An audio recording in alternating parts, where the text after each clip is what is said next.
Now, you might recall last year I did a story about the effect of drought on garden plants and how some had shone through the climate change, emerging as real highlights in gardens across the country.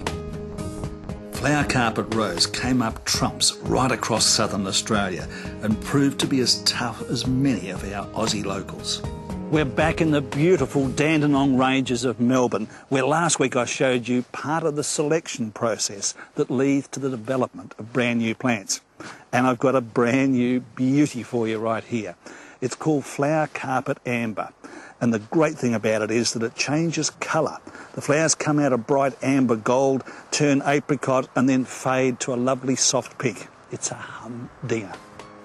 Amber gets the green thumbs up from the trialling process. And by the way, that's a bit of a hint for planting. Always stick your plants in, green side up.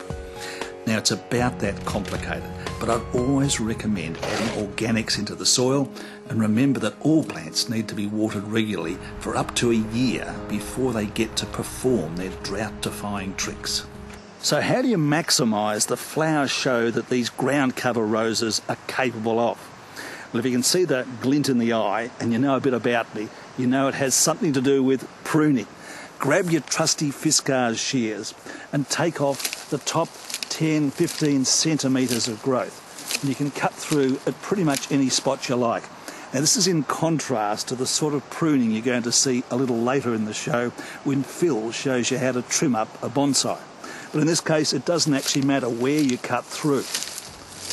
Now, a hint. Don't go at it like a man possessed, but make slow, deliberate cuts and let the sharp steel blades do the work. Now, if you slash away, sometimes you can catch the stems at a wrong angle and take a chunk out of the cutting blade.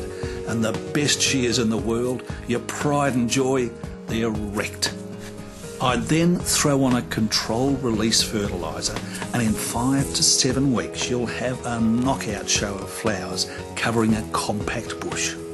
The brand new Flower Carpet Amber is available from good garden centres right across the country as of tomorrow morning. Can I suggest, rather than buying just one, that you get a trolley load so you can plant up mass beds of colour like this for a fantastic show.